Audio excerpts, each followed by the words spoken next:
मैं भजन संहिता से एक वचन निकालना चाहूँगा। भजन संहिता 115। कई बार हम पाप के विषय में सोचते हैं। हमने अभी अभी सुना अपने आप का न्याय करने के विषय में। पाप जो ऐसे काम है जो हमने किए हैं, कृत्य जो है जो हमने किए हैं, जो हम समझ गए, हम जान गए, हम प्रलोभित हुए, हम उससे राजी हो गए, शायद हमने कुछ शब्द कह दिया या कुछ हमने किया, पर हमारे कई पाप जो है, अगर आप उसके जड़ पर जाओ, यूहन्ना बपतिस्मा ने कहा कि नई वाचा में यीशु एक कुल्हाड़ी लेकर आया है और वो पेड़ के जड़ पर वो मारेगा। पुरानी वाचा को मैं देखता हूँ, वो कैंची जैसा था, वो बस फल काटता था जब फल उत्पन्न होता था तो, और हम उस फल को काटते रह सकते हैं जैसे वो फल आता है, और वो पेड़ बड़ा अच्छा दिखेगा दूसरे लोगों के लिए जो देखेंगे, और वो कहेगा क्या ही मसीह जैसा व्यक्ति है। पर अगर जड़ के साथ हम सही से काम ना करें तो हम वास्तविकता में मसीह जैसे नहीं बन रहे। और अगर आप जड़ से सही काम करें तो उसका फ़ायदा ये है, ये जो फल है ये आना बंद हो जाएगा, और वो जो जड़ है हमारे रवैयों में होता है, और ये समझ में कि परमेश्वर कैसा है वो बदलने की आवश्यकता है। भजन संहिता 115 में मैंने सोचा मूर्ति के संबंध में, इसको हम सब बिल्कुल निश्चित है कि हम किसी मूर्ति की आराधना नहीं करते, पर हमें अपने आप को जांचने की आवश्यकता है थोड़ा और इस विषय पे। यहाँ लिखा है चौथे वचन में, भजन 115 चौथा वचन, उन लोगों के मूर्तें, संसार के मूर्तें सोने चांदी की है, मनुष्यों के हाथ की बनाई हुई है, और इन मूर्तों के कुछ गुण यहाँ दिए गए हैं। वे बोल नहीं सकते, पांचवा वचन, वे सुन नहीं सकते,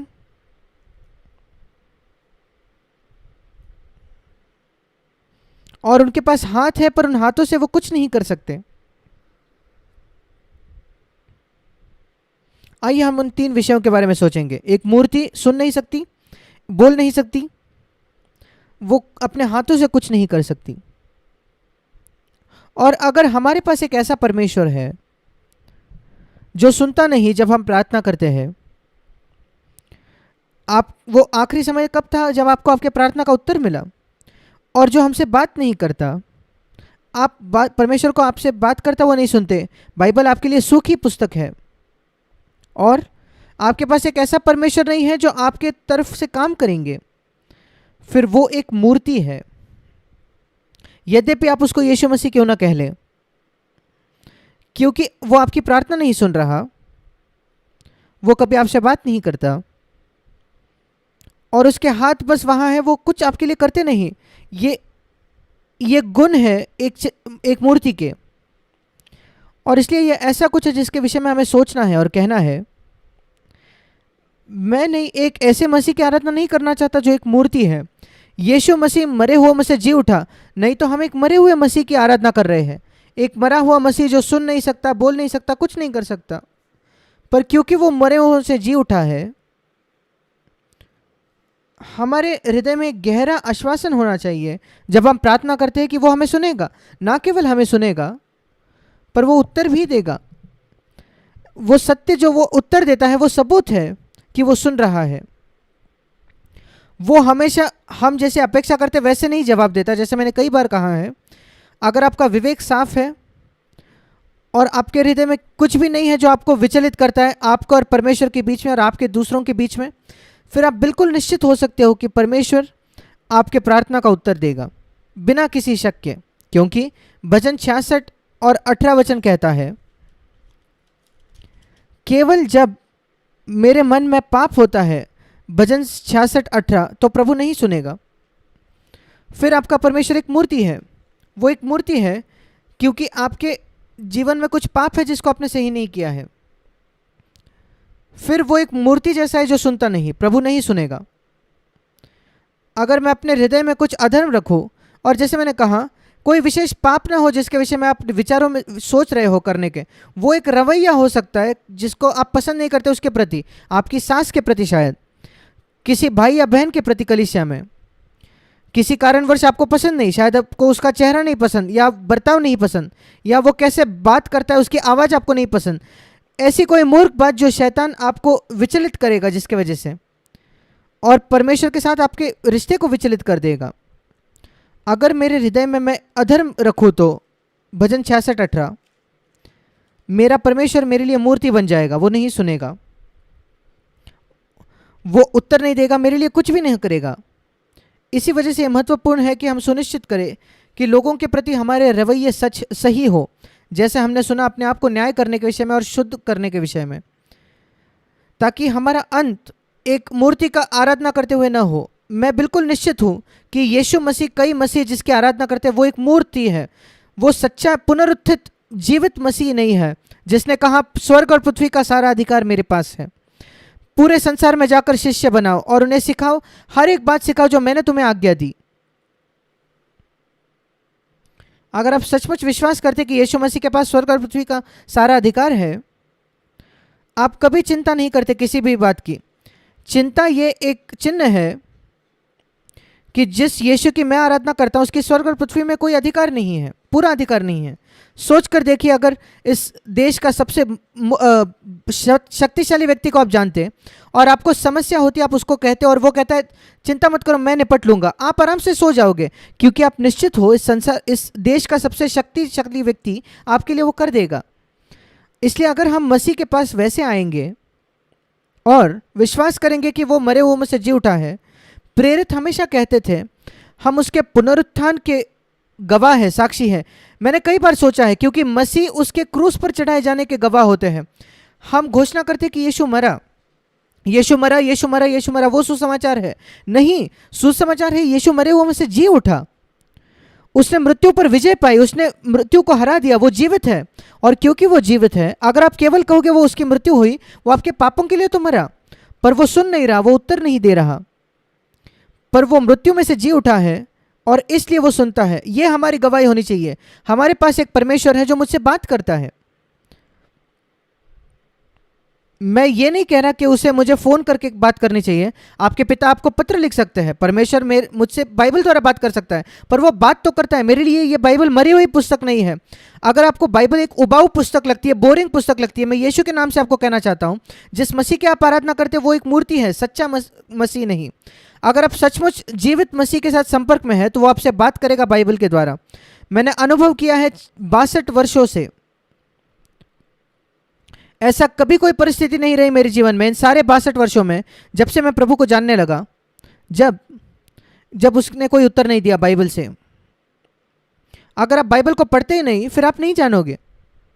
जब शैतान ने यीशु को परीक्षा की, जब कभी शैतान ने परीक्षा की, उसने उत्तर दिया। यीशु के पास उत्तर था, मन से नहीं पर बाइबल से।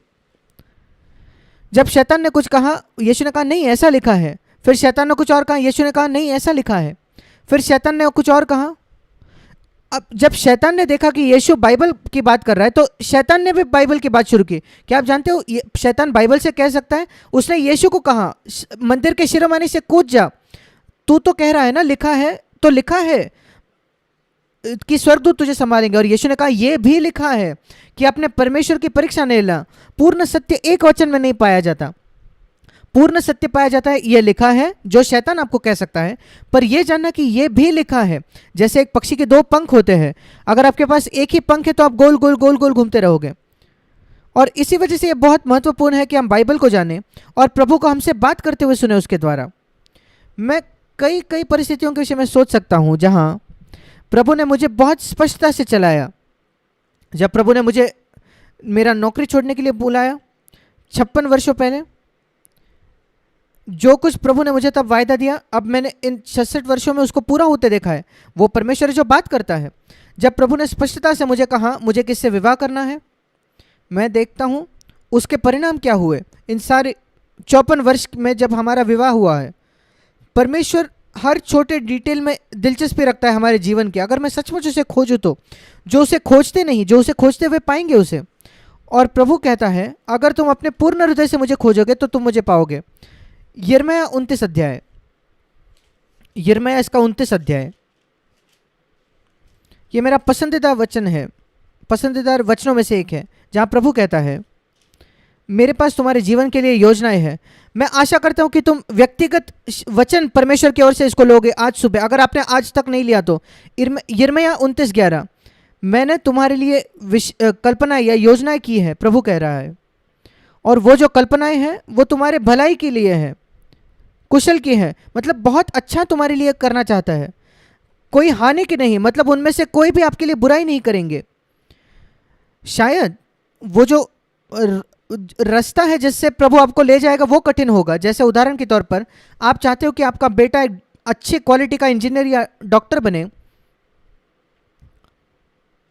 या साइंटिस्ट बने, तो आपको कहना पड़ेगा कि आपकी कुछ कठिन पढ़ाई करनी पड़ेगी आपको, पर उसके अंत में आप इतने बुद्धिमान व्यक्ति बन जाओगे, आप सोसाइटी के लिए, समाज के लिए बहुत उपयोगी रहोगे, अच्छे पैसे कमा सकोगे। और इसलिए प्रभु कहता है ये आपके कुशल की है। शायद रास्ता कठिन होगा पर वो आपको भविष्य देगा और आशा देगा, मेरे पास तुम्हारे लिए एक योजना है, पर अगर उसे पूरा करना चाहते हो तो तुम्हें मुझे पुकारना होगा, 12वां वचन, और मुझसे प्रार्थना करो। मैं एक मूर्ति नहीं हूं, मैं तुम्हें सुनूंगा, प्रभु कहता है, मैं तुम्हें सुनूंगा। और पर 13वां वचन, हमें क्यों लगता है कि वो नहीं सुन रहा? तुम मुझे ढूंढोगे और पाओगे भी केवल तब जब अपने संपूर्ण मन से मुझे पाओगे, खोजोगे। इसका मतलब जब मैं तुम्हारे जीवन में पहले स्थान पर हूं, तुम्हारी नौकरी नहीं, अपनी योजनाएं नहीं, अपनी पत्नी नहीं, अपना पति नहीं, मैं अगर पहले नंबर पे हूं तुम्हारे जीवन में, अपने पूर्ण हृदय से मुझे खोजोगे तो मैं हमेशा तुम्हारी सुनूंगा। इसको एक नियम के तौर पर ले लीजिए, और मैं तुम्हारे द्वारा मैं पाऊंगा, तुम मुझे पाओगे और मैं तुम्हें सब बातें वापस दूंगा। ये एक अद्भुत वायदा है, हमें इन वायदों को अपने हृदय में लेना है। इसी से हम अपने जीवन में साबित करते हैं कि जिस परमेश्वर की हम आराधना करते हैं वो एक मूर्ति नहीं है, वो हमें सुनता है, वो हमें उत्तर देता है, वो हमारे लिए काम भी करता है। उदाहरण के तौर पर जब लिखा है परमेश्वर सब बातों को मिलकर भलाई ही को उत्पन्न करता है, रोमियो 8:28 में, भलाई ये है कि हम थोड़ा ज्यादा मसीह जैसे बन जाए, जैसे अगले वचन में लिखा है। और पुरानी वाचा में ऐसे कहानियां हैं, पुराने नियम में जो हमें दी गई है, हमें यह दिखाने के लिए कैसे परमेश्वर ने अपने सेवकों के लिए यह किया। यूसुफ का उदाहरण सबसे उत्कृष्ट उदाहरण है पुराने नियम का। पहले किताब में बाइबल के एक जवान व्यक्ति जो सचमुच परमेश्वर का भय रखता था, 17 वर्ष का एक जवान पुरुष जिसको परमेश्वर के स्वप्न थे, यह अद्भुत है। और केवल यह नहीं कि परमेश्वर ने एक 17 वर्ष के लड़के को चुन लिया, उसने अपने पिता से सुना और उसके पिता ने उसको अब्राहम के परमेश्वर के बारे में बताया, इसहाक के परमेश्वर के बारे में बताया, और यूसुफ ने सुना और उसके हृदय में एक प्रतिक्रिया थी। एक अद्भुत बात होती है जब आप अपने बच्चों को परमेश्वर के बारे में सिखाते हो और आप देखते हो कि उनके हृदय में एक प्रतिक्रिया है, ऐसे प्रतिक्रिया कि जो स्वप्न उसे पढ़ते थे रात में 17 की उम्र में, वे परमेश्वर की ओर से थी, और जो भविष्य में उसके जीवन में होने वाला था उसके विषय में। किस प्रकार के प्रश्न स्वप्न एक औसत 17 वर्ष के लड़के को आज पढ़ते हैं, यह दिखाता है कितना दूर मसीह लोग भी परमेश्वर से दूर गए हैं।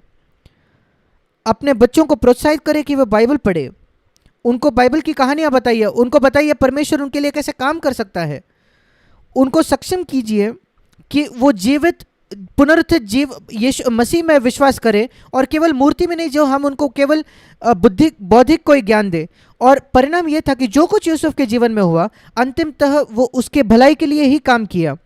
इतनी भलाई कि जब उसके भाइयों ने उसको मारने की भी कोशिश की, वे उसके पास आए, वो उसको भलाई कर पाया उनके लिए।